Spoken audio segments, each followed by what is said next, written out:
Et même, il a écrit un livre sur comment être végétarien, pourquoi il faut être végétarien, encourager les autres. Dans un autre récit, il a écrit un récit sur un chien errant. Un chien errant. Pourquoi un chien? Parce qu'à ce moment-là, dans la culture dominante en Iran, même aujourd'hui, presque, c'est moins, mais presque, on méprisait les chiens. On disait que les chiens sont mal propres, il ne faut pas avoir un chien à la maison, etc. Même les Arabes musulmans, les musulmans, quand ils voyaient un chien, ils essayaient de le rejeter, etc. Oui, oui, exactement, exactement. Et après, il a écrit un livre sur un chien errant, un chien et ses problèmes. Un chien errant dans la rue, et après, à la fin, ce chien est mort dans la rue. Et à combien il était fidèle à son maître, ce chien, à combien il aimait, à combien il a des sentiments, etc.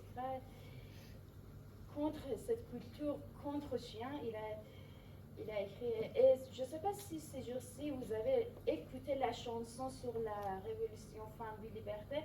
Il y a une phrase qui dit que pour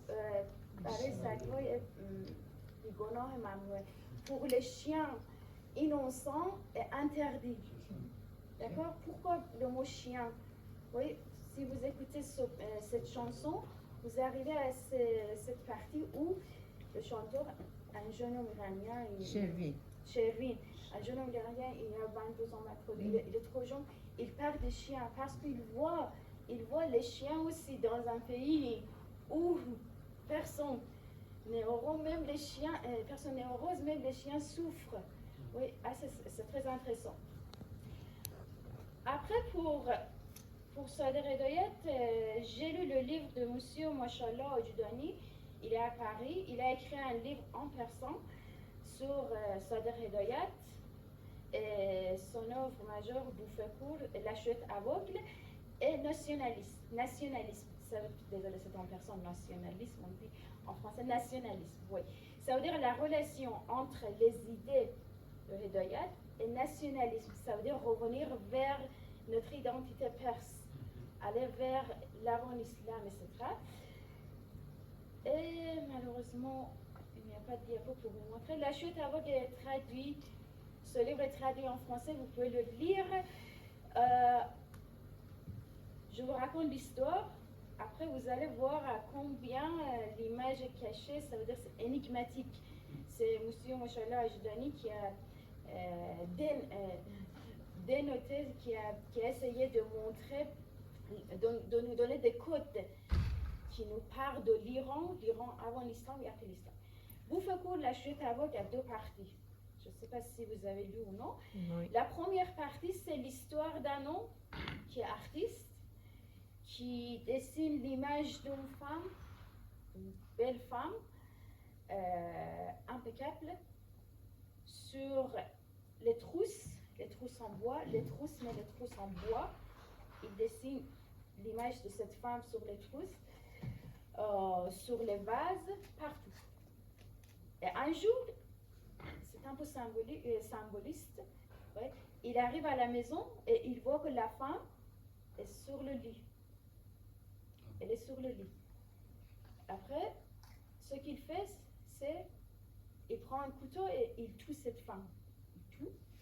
Il découpe en plusieurs morceaux cette femme et il donne les morceaux à un homme qui est dans la rue, un homme errant qui vendait des trucs, un homme, une sorte de clochard peut-être, oui, pour qu'il aille enterrer cette femme. Et après cet homme, je dois vous montrer l'image, à l'allure des Arabes. Cet homme à qui il donne des morceaux de corps de cette femme, à l'allure des Arabes. Après, ça c'est significatif, c'est que, après je vais vous dire, deuxième partie, je raconte après. Deuxième partie, la même femme, ça veut dire même apparence, mais c'est une femme comme toutes les femmes, elle n'est pas très énigmatique, etc. Elle est belle, mais son mari ne l'aime pas. C'est une femme traditionnelle qui a une maman, qui a une mère très religieuse, traditionnelle. Et le mari n'aime pas cette femme et tout le temps il râle, il dit que ça, elle est prostituée, je suis sûre, elle est avec les autres, elle se couche avec 1000 hommes, etc. Elle trahit, etc. Il méprise cette femme avec le mot prostituée, cette prostituée, et sa mère. Et ça, c'est l'image traditionnelle, les femmes traditionnelles, les femmes religieuses. Et à la fin, une autre fois, Satan tue cette femme aussi. Et d'après M. Machallah Ojdani, d'après ses recherches, c'est l'Iran, ça veut dire cette femme, c'est l'image de l'Iran. L'Iran avant l'islam, qu'on a cédé aux autres cultures, et là où, deuxième partie, l'homme dit que cette femme est prostituée, elle se couche avec plusieurs hommes. Ces hommes-là sont les autres cultures qui ont attaqué la culture perse. Les Arabes, essentiellement les Arabes musulmans, après les Mongols, après les Turcs, Et ça, c'est ce qui gêne Sadr Hedayat. Ça veut dire que Sadr Hedayat n'aimait pas le côté l'Iran après l'islam. Il critiquait tout le temps l'Iran, la société iranienne après l'islam et les autres cultures qui sont arrivées en Iran et on a perdu notre identité. Il en parlait tout le temps. Et dans son œuvre, ça se montre, ça se voit. C'est que la première partie, c'est l'Iran perdu et c'était nous-mêmes qui l'a tué. Et deuxième partie, c'est l'Iran qu'on n'aime pas, alors on dit que voilà, c'est quoi, elle est prostituée, et comme ça, je ne l'aime pas et c'est grave. Voilà, j'espère que j'arrive à vous montrer.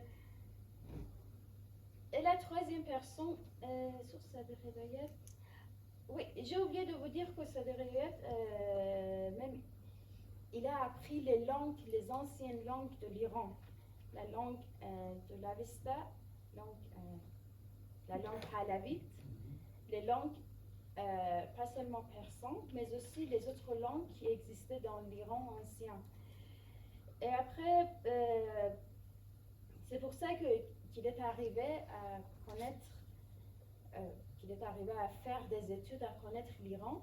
Et c'est pour ça qu'il s'est suicidé, parce qu'il ne pouvait plus supporter de voir tant de contradictions en lui-même peut-être. Parce qu'il était en France, il était étudiant en France, il allait en Inde, il voyait la modernité, il souhaitait la modernité pour l'Iran, et il voyait l'Iran, l'avant arrivé l'islam, la culture perdue, et il voyait ce qui se passait à ce moment-là en Iran. Et par exemple, il a un récit dont le titre est Atash Parast, c'est adorateur de feu en français.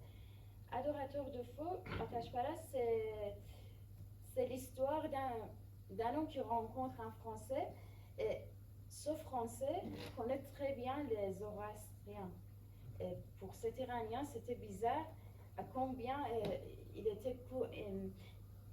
C'était une sorte de curiosité d'aller faire des recherches, et c'est très, au fur et à mesure dans cette histoire, vous lisez sur la culture zoroastrienne, etc.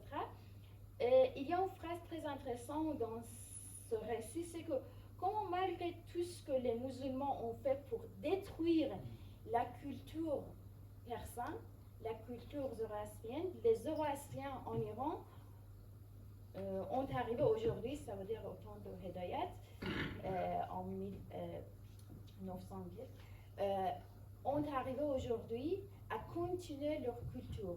Comment ils sont arrivés à maintenir leur culture. Ça, c'est une phrase qui attire l'attention.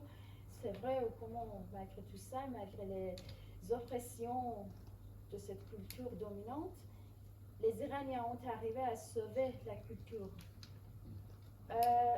Et à la fin, la troisième personne que j'ai, jusqu'ici, est-ce que vous avez des questions? Est-ce que c'était clair? Très bien. Oui, oui, très bien. l'Irak, C'est pas le tien, c'est pas le tien.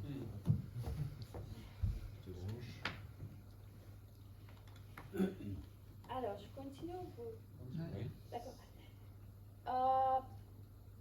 Et je m'excuse pour mon français parce que tout ce que j'ai lu, c'est en persan.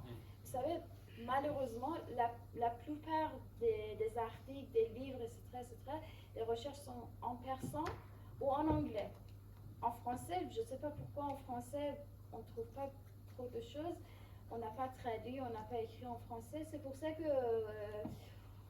ayant lu en persan, et traduire en français, c'est un peu difficile. Je m'excuse pour tout ça. Pour répondre, en fait, c'est que le problème, là, justement, c'est ça le projet de faire les recherches sur le zoroastrisme, Ouais. ensemble. C'est que le zoroastrisme et les recherches sur la Perse en question, elles sont vraiment très lacunaires en France. Elles sont très rares. Il y a très peu de livres littéraires sur la Perse en France, dans le projet. Oui, c'est ça. Je peux dire quelque chose? C'est pas une question, c'est juste une affirmation. Ce que vous disiez par rapport aux femmes en Iran qui demandaient le mari, chez les Kurdes, c'est toujours le cas. Une femme kurde demande. Vous êtes kurde? Non, mais je sais, j'avais des amis kurdes qui disaient qu'en Kurdistan, je savais pas. les femmes sont beaucoup plus progressistes que sont des femmes iraniennes dans d'autres régions. Et effectivement, quand elles sont prises d'un homme, elles vont vers lui, ils déclarent directement leur amour et ils sont très très progressistes, même par rapport à la relation. Même la guerre, elles font la guerre aussi, même en ce moment, il y a des guerrières. Et c'est les guerrières kurdes, effectivement. C'est l'image même de la femme perse qu'on peut effectivement comprendre dans le Shahnameh. Et persiste, si vous voulez, dans cette image-là. D'autres choses aussi, je veux vous dire, c'est qu'en Inde, effectivement, il y a une communauté zoroastrienne qui existe. Et je ne sais pas pour certains qui connaissent le chanteur Freddie Mercury. Il était d'origine perse, c'est ses parents. Et lui disait, son père disait toujours bonne pensée, bonne parole. Et donc lui, il était quand même préparé par cette culture zoroastrienne en Inde. Voilà. Merci beaucoup. Je vous en prie. Mais si je peux par rapport aux Kurdes, est-ce que je les connais? Oui. Je comprends un peu et j'ai erré dans cette société. Vous pouvez parler un peu plus fort, Paradoxalement, c'est l'image qui... En fait, juste pour apporter un petit nuance, parce que je connais de près cette société, par l'intérêt de recherche. Ça, c'est vrai ce que vous dites, dans certains villages, et vraiment, on peut dire c'est anecdotique. Mais sinon, sont très, très au niveau des femmes, vous ne pouvez pas vous approcher. Vous risquez de perdre votre tête. Oui. Alors, et étant donné qu'ils sont de religion sunnite, les chiites sont encore plus libérales. Je vous apporte un exemple à Montpellier. Le père, avec son fils, lycée Joffre, ils ont coupé la tête de la fille parce que la fille kurde était amoureuse de son camarade français. Ça, c'est pas longtemps, il y a à peu près une dizaine d'années.